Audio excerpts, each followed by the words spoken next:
Assalamualaikum warahmatullahi ta'ala wabarakatuh.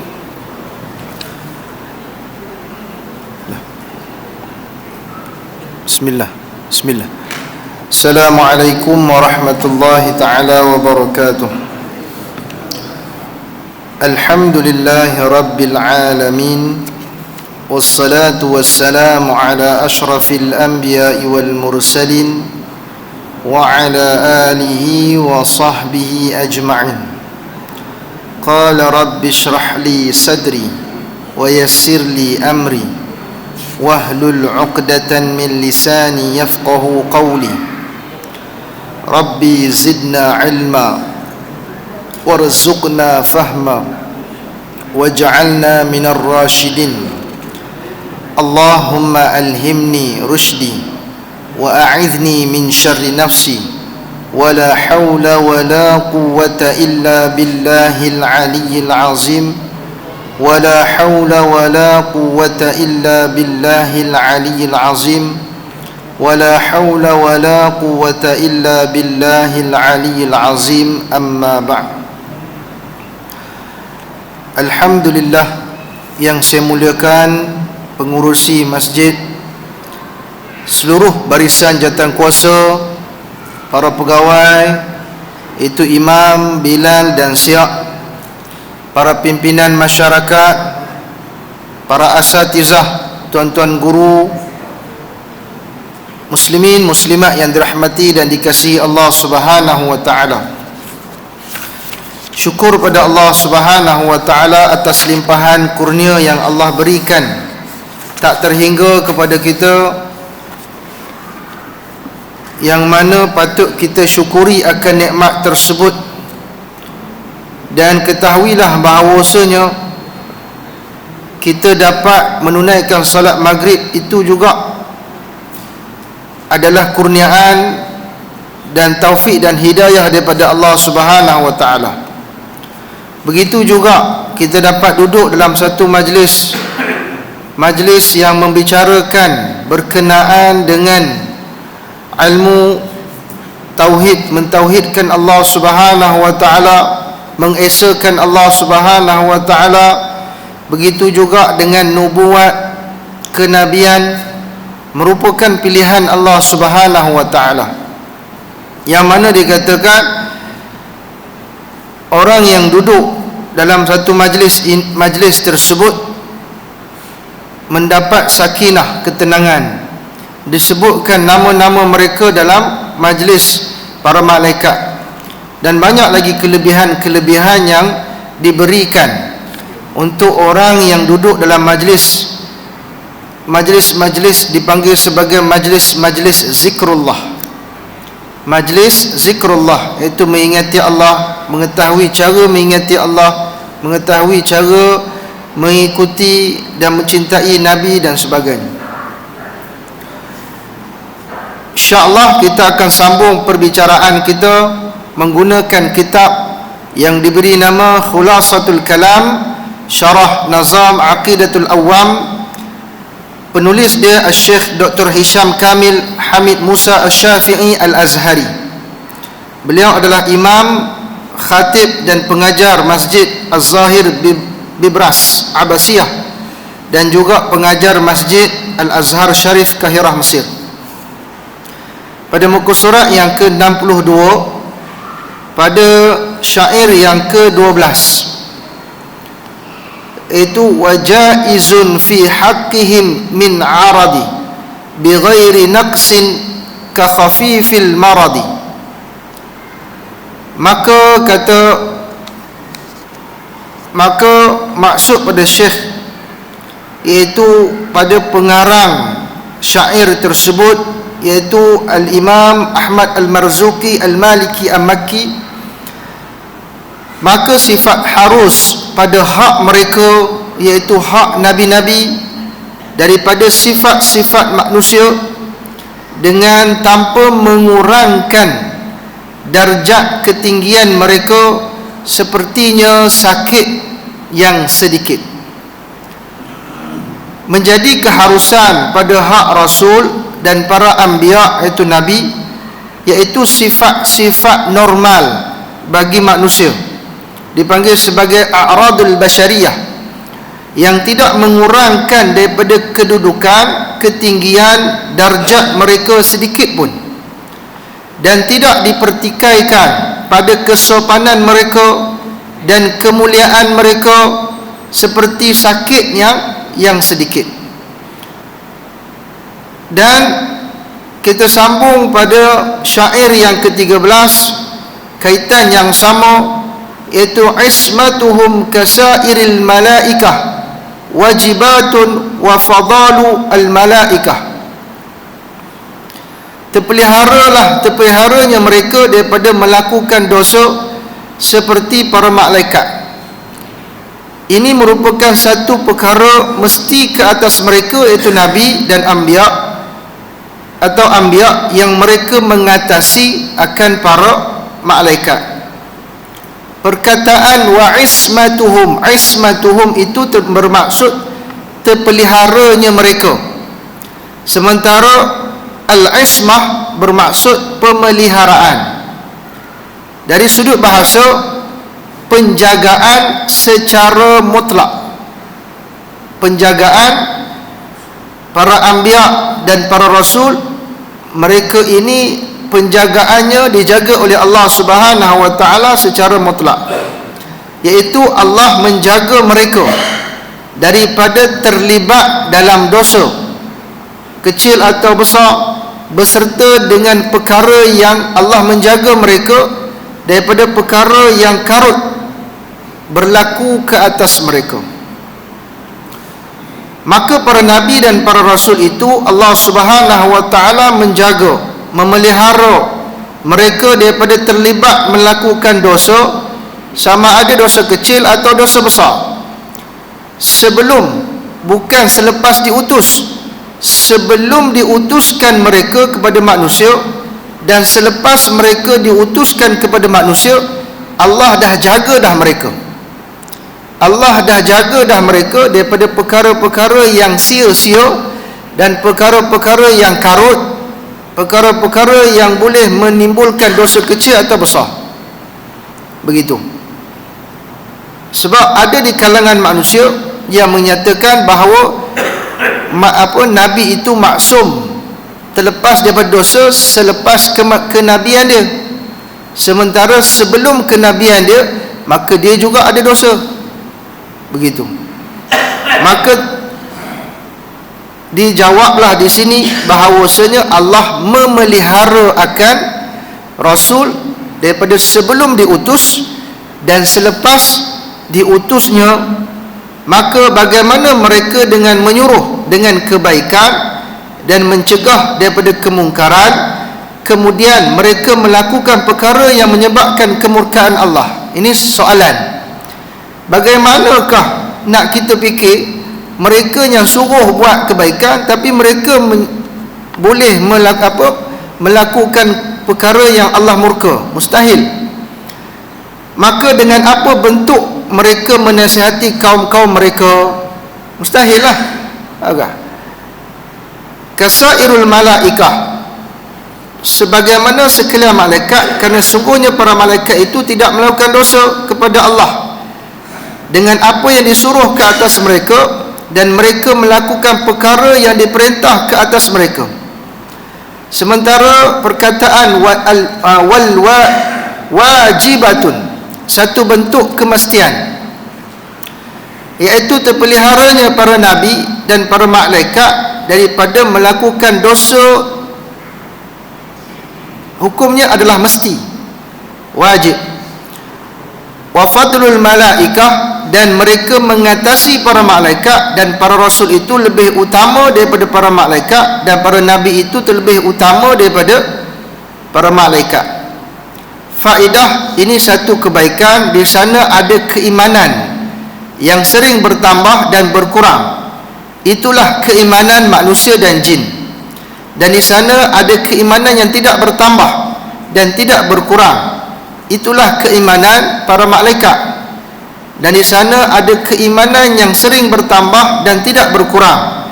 Itulah iman para rasul dan para nabi. Dan di sini sekalian mereka itu para rasul dan para nabi terlebih utama daripada manusia dan daripada malaikat. Ini kita baca dari sudut terjemahan kitab tersebut. Maka huraiannya, tuan-tuan para jemaah rahimakumullah, dalam membahaskan sifat jaizur rasul, itu sifat yang harus bagi rasul atau anbiya. Mereka ini bersifat dengan sifat manusia biasa. Mereka bersifat dengan sifat manusia biasa, dipanggil sebagai a'radul basyariyah. Seperti apa? Seperti makan, minum, tidur,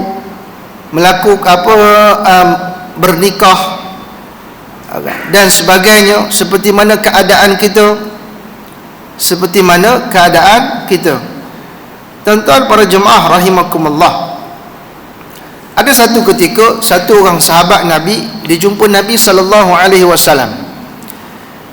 Dia orang yang bersemangat. Sahabat tu dia terlalu semangat. Dia kata, ya Rasulullah, saya dah tak mau dunia ni. Saya dah tak mau dunia. Jadi saya ni nak hidup dalam dunia ni untuk ibadah kepada Allah Subhanahu Wa Taala. Bermaksud apa dia? Kalau berpagian saya nak berperang je. Kalau ada perang, saya nak perang, penuhkan hari saya dengan perang. Atau tak ada berperang, saya nak belajar atau nak beribadah je. Nak beribadah. Tak makan, saya tak makan, saya berpuasa setiap hari. Saya berpuasa setiap hari. Dan malam saya akan melakukan qiyamul lail sepanjang malam. Sepanjang malam. Bermaksud dia tinggalkan dunia. Apa Nabi kata? Nabi kata, saya ini seorang rasul, tetapi saya juga makan. Saya seorang rasul, Nabi kata, ada hari yang saya puasa, ada hari yang saya tak puasa. Saya seorang rasul, saya juga bernikah, melayani isteri, ada melayani anak dan sebagainya. Bermaksud apa dia? Bahawa Nabi SAW ataupun Nabi-Nabi yang lain juga merupakan sifatnya harusnya bersifat seperti mana mempunyai sifat-sifat manusiawi. Mempunyai sifat-sifat manusiawi. Bukannya seorang rasul itu kita kata seperti gambaran dari sudut barat, yang mana mereka kan keistimewaan satu orang tu. Contohnya mereka menggambarkan dia super power. Dia tak perlu makan, dia boleh terbang ke sana sini pakai sepeda di luar. Dia boleh angkat bangunan dan sebagainya. Itu dikatakan seorang yang hebat. Satu orang yang hebat. Allah utuskan Nabi, diberikan kemuliaan, tetapi adanya sifat-sifat manusiawi seperti mana kita. Dalilnya apa, tuan-tuan? Dalilnya dalam surah Al-Furqan ayat 20. Dalam surah Al-Mu'minun ayat 33. Allah Subhanahu wa taala berfirman, "Wa ma arsalnaka kaminal mursalin illa innahum la ya'kuluna at-ta'am wa yamshuna fil aswaq." Dan tidaklah kami mengutuskan beberapa orang rasul sebelum kamu, melainkan mereka itu juga makan dan minum. Mereka itu juga makan makanan, dan mereka itu juga berjualan di pasar. Begitu. Sementara dalam surah Mu'minun ayat 33, wa qala al-mala'u min qaumihi alladhina kafaru wa kadzabu bi liqa'il akhirati wa atrafnahum fil hayatid dunya ma hadza illa basharun mithlukum ya'kulu mimma ta'kuluna minhu wa yashrabuna mimma tashrabun. Dan berkatalah pemuka-pemuka kafir di antara kaumnya yang mendustakan, yang mana akan menemui hari kiamat, hari akhirat, yang yang mana Allah Subhanahu wa taala memewahkan mereka, iaitu golongan pemuka-pemuka kafir itu dalam kehidupan dunia mereka dengan mengatakan ma hadza illa basyarum mithlukum, orang ini iaitu nabi tidak lain ya mithlukum, seperti mana kamu semua, ataupun hanyalah manusia seperti kamu. Yakuluna mimma takulun, yang mana makan seperti makan apa dari apa yang kamu makan. Kemudian wa yashrabuna mimma tashrabun, dan minum daripada apa yang kamu minum. Bukanlah istimewa seolah-olah pemuka tersebut dia minum air, nabi-nabi dia minum apa, pemuka kafir dia minum air di dunia, nabi-nabi tak minum daripada syurga, tak, minum air dunia juga. Kamu makan contoh nasi, nabi-nabi juga makan makanan seperti mana kamu, dalam surah Mukminun begitu. Juga tuan-tuan para jemaah rahimakumullah, apabila disebutkan dalam surah Furqan tadi, wa yamshuna fil aswaq, mereka itu juga berjualan di pasar, maka kita ambil maklum dalam apa Ibnu Abbas radhiyallahu anhu dalam tafsir dia mengatakan bahawasanya para nabi atau para anbiya mereka juga ada pekerjaan mereka di dunia. Ada pekerjaan mereka di dunia. Nabi Adam alaihi salam, apa pekerjaan dia? Pekerjaan Nabi Adam adalah petani. Pekerjaan Nabi Adam adalah petani. Ini riwayat Ibnu Abbas radhiyallahu anhu. Nabi Nuh adalah tukang kayu.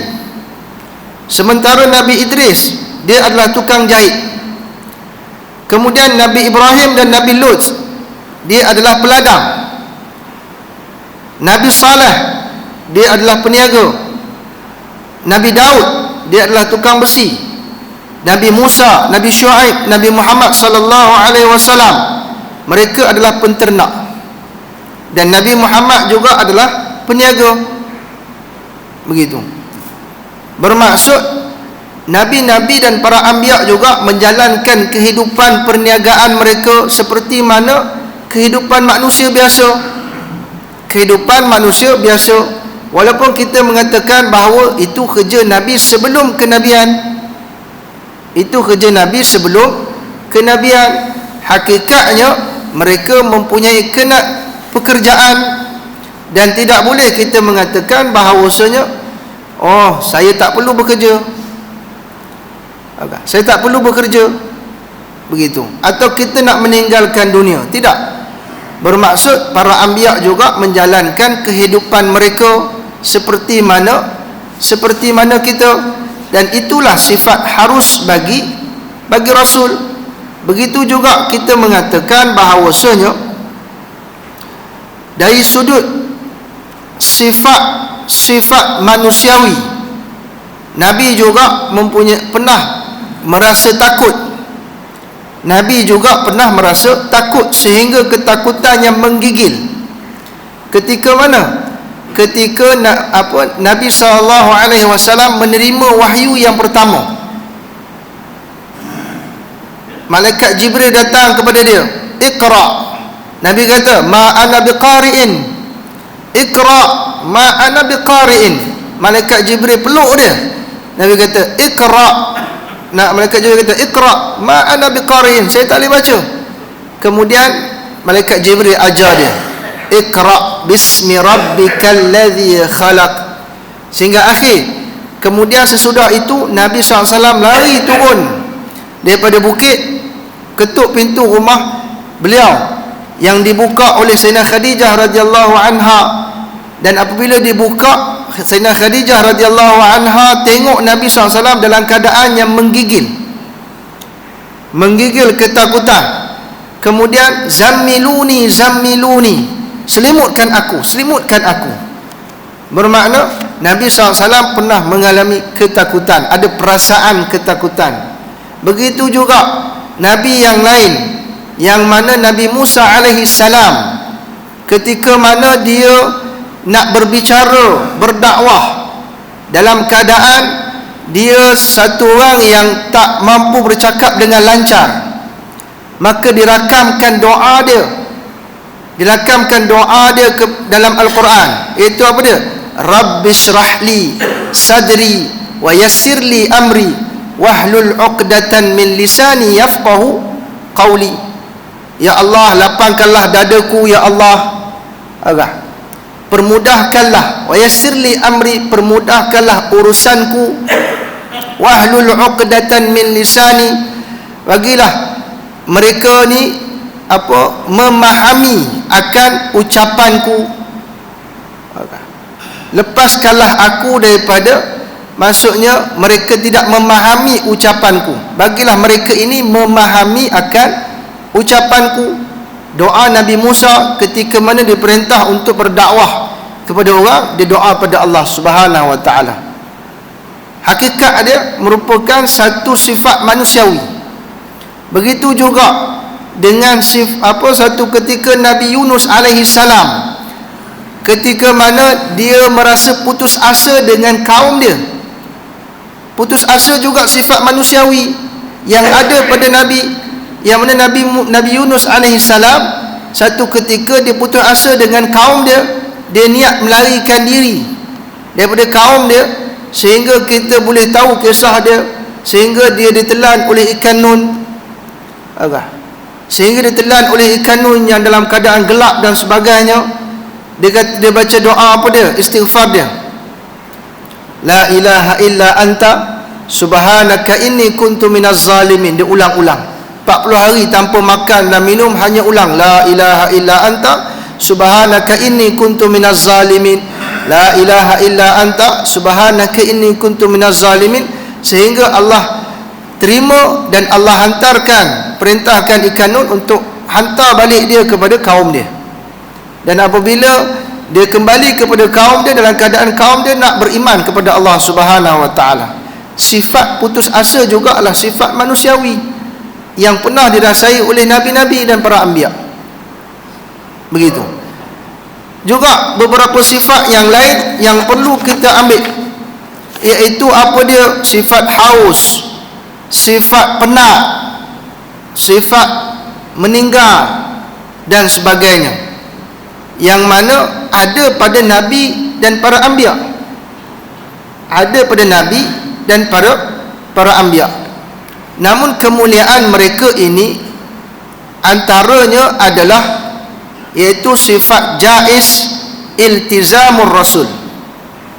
Itu apa dia? Iltizamur rasul ini, iaitu mereka ini Allah berikan mereka perintah untuk menyampaikan ta'muruna bil ma'ruf. Ta'muruna bil ma'ruf, mereka mengajak orang kepada kebaikan. Dalam iltizamur rasul, mereka ini ada iltizam untuk mengamalkan apa yang mereka sampaikan. Itu rasul-rasul dan para nabi, apa yang mereka sampaikan kepada umat mereka, maka mereka sendiri akan melaksanakannya, dan mereka sendiri takkan memungkari apa yang mereka ucapkan. Begitu.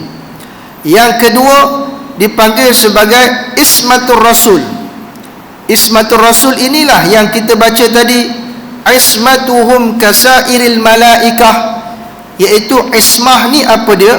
Ismah ini terpelihara. Mereka ini keistimewaan jaiz mereka berbanding dengan kita hanya pada dua. Yang pertama iltizamur rasul, dan yang kedua ismatur rasul.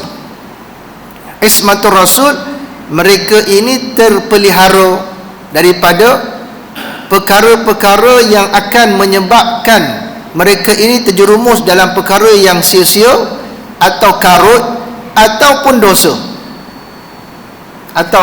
dosa. Begitu. Itu antara dua perkara. Tetapi kalau kita tengok pada sirah, pada sirah, ada beberapa perkara yang mana Nabi sallallahu alaihi wasallam sendiri dalam surah Abasa disebutkan satu ketika satu orang yang bernama Ibnu Abi Maktum. Ketika itu Nabi SAW tengah berdakwah kepada pemuka-pemuka Quraisy. Ketika Nabi SAW tengah berdakwah kepada pemuka-pemuka Quraisy dengan harapan pemuka-pemuka tadi dapat menerima hidayah untuk masuk Islam. Maka Ibnu Abi Maktum ketika itu juga nak bertanya. Nabi tengah berdakwah, dia nak bertanya, dia buta, dan Nabi tak mengendahkan dia, sehingga Allah menegur Nabi SAW akan perkara tersebut. Allah menegur Nabi SAW akan perkara tersebut dalam surah Abasa. Begitu juga dalam Nabi SAW dalam dia bergurau senda, dalam bergurau senda, satu ketika satu orang makcik yang agak lanjut usia, dia datang jumpa Nabi. Dia kata, ya Rasulullah, doakan saya supaya masuk syurga, dia kata.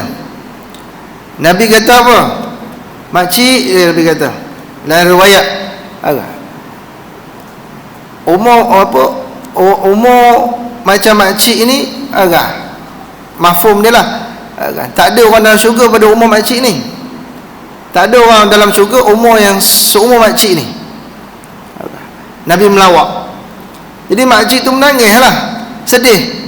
Nabi kata bagi tahu ahli syurga semuanya umur yang muda-muda.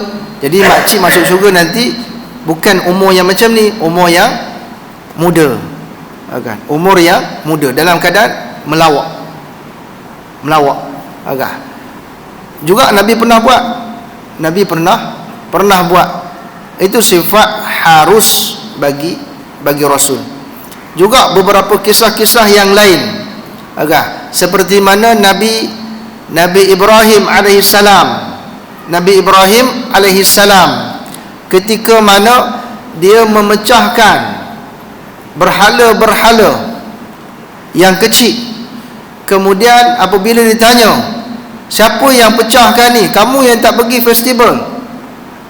Nabi Ibrahim kata, tengoklah tu, kapak kat siapa? Kat berhala yang besar tu, dia lah pecahkan. Padahal Nabi Ibrahim yang pecahkan.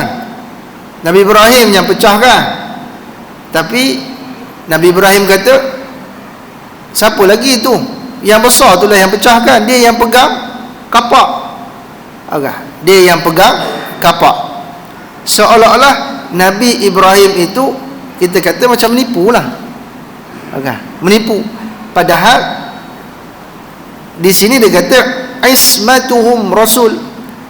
Ismatur rasul, terpelihara mereka daripada perkara-perkara yang menyebabkan kemurkaan, dosa, sia-sia dan sebagainya. Namun hakikatnya itulah sifat jaiz, sifat yang harus bagi manusia. Bukan bermakna menipu dan sebagainya.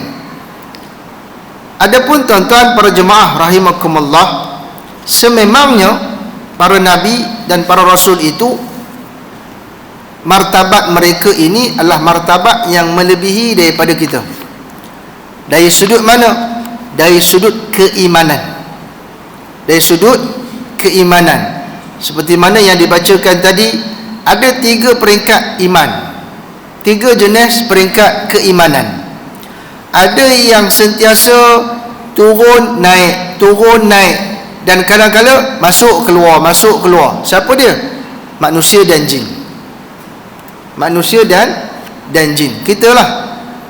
Kalau turun naik boleh jadi kata sahabat. Dalam sebuah hadis akhir zaman kata, iman manusia ini berpagi-pagi mereka beriman, berpetang-petang mereka kufur. Berpetang-petang mereka beriman, berpagi-pagi mereka kufur. Iman akhir zaman. Siapa dia? Kita lah. kita lah. Kadang-kadang bila kena sesuatu kita rasa macam tak percaya pula pada Allah. Kadang-kadang iman kita ni ada iman yang mana atau kita bagi kufur, ada kufur yang nyata, ada kufur yang tak nyata, ataupun kecil-kecil kan, perkara yang kecil-kecil yang perlu kita jaga dari sudut keimanan. Kemudian peringkat yang kedua, iman yang statik, tak naik tak turun, itu iman malaikah. Iman malaikat ni tak naik tak turun. Sementara iman para rasul dan para anbiya, mereka ni iman yang sentiasa naik, sentiasa naik, sentiasa naik, sentiasa naik, begitu. Jadi tuan-tuan para jemaah rahimakumullah, daripada perkara ini bagaimana kita nak mengaplikasikan atau kita nak memahami akan sifat jaizur rasul ini, harus bagi rasul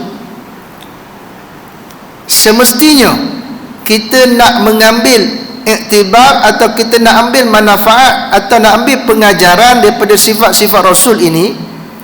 Yang pertama tuan-tuan, kalau kita tengok nabi yang paling kaya, nabi yang paling ataupun nabi yang memerintah dunia, pemerintah untuk pengajaran bagi pemerintah, siapa dia? Nabi Sulaiman alaihissalam.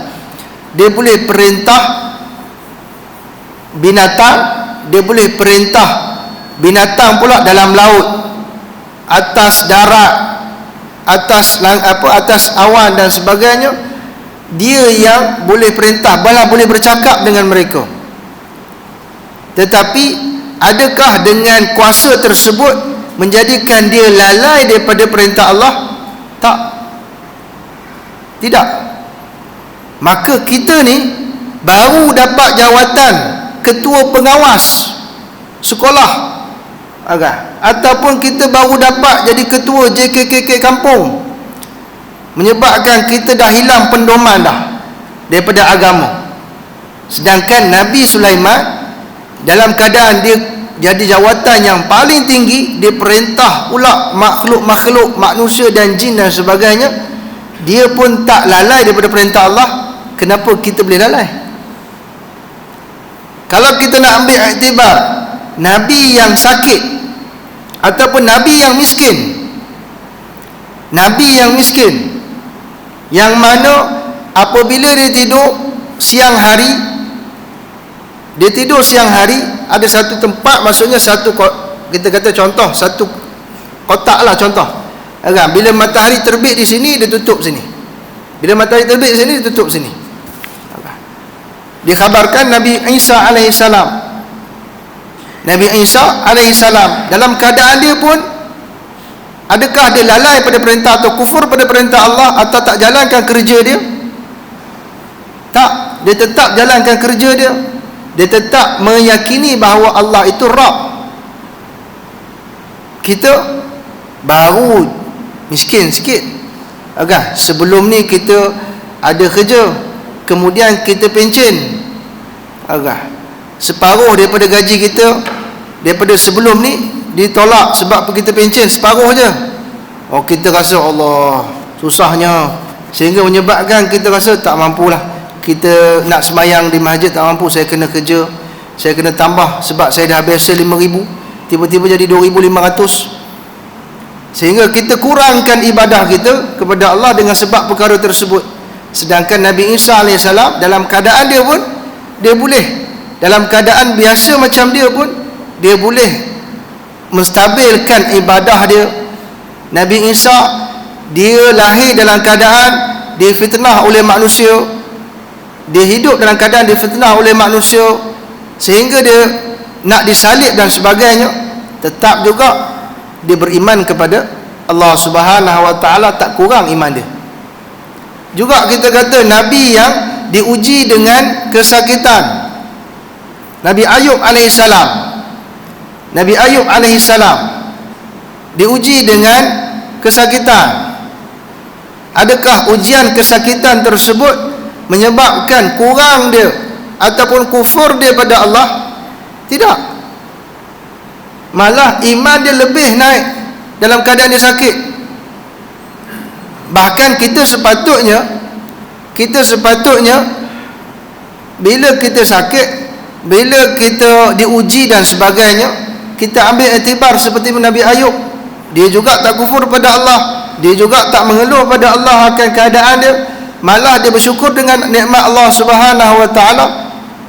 Sedangkan dia juga adalah a'radul masyariyah, cuma title dia adalah nabi. Kita tak boleh mengatakan bolehlah dia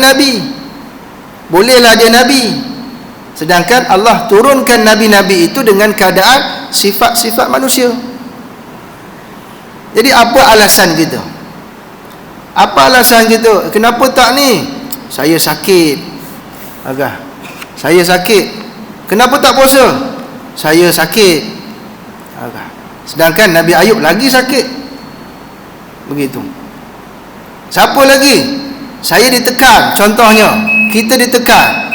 Nabi Zakaria alaihi salam digergaji kepala dia. Adakah dia mengeluh?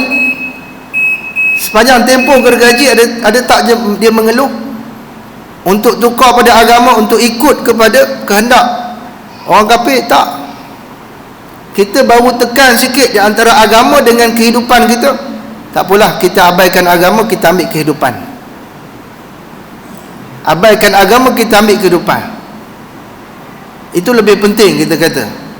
Tak, Nabi Zakaria digergaji lagi. Nabi Yahya dipenggal kepala. Semua tu dirasa oleh nabi-nabi.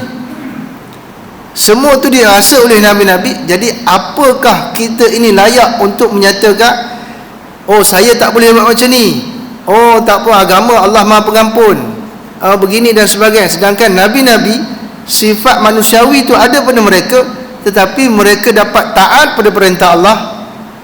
Kita baru diuji sikit, kita lalai daripada perintah Allah. Begitu, tuan-tuan. Jadi apa alasan kita? Dari sudut kita nak meneladani sifat ja'il Rasul ini, atau bersifat harus bagi Rasul, maka seharusnya kita kena berusaha, walaupun kita bukan ada title Nabi, tetapi kita kena berusaha untuk sifat-sifat seperti Rasul-Rasul tadi ini ada dalam diri kita. Kita makan dalam keadaan kita mengikuti sunnah Nabi, itu mentaati perintah Allah. Kita minum dengan keadaan kita minum mengikuti sunnah Nabi, ikut perintah Allah. Kita tidur, kita mengikuti sunnah Nabi dengan perintah Allah. Kita bekerja, mengikuti sunnah Nabi dengan perintah Allah. Begitu.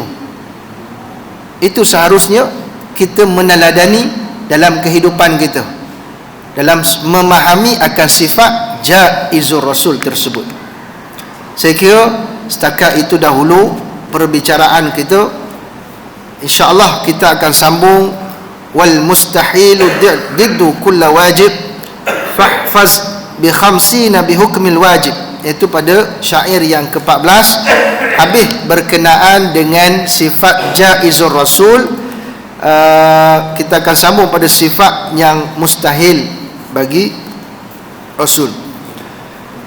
Terima kasih atas perhatian. Mohon maaf sekiranya ada kekurangan dan kesilapan. Tutup majlis kita dengan tasbih kafarah, suratul As dan doa.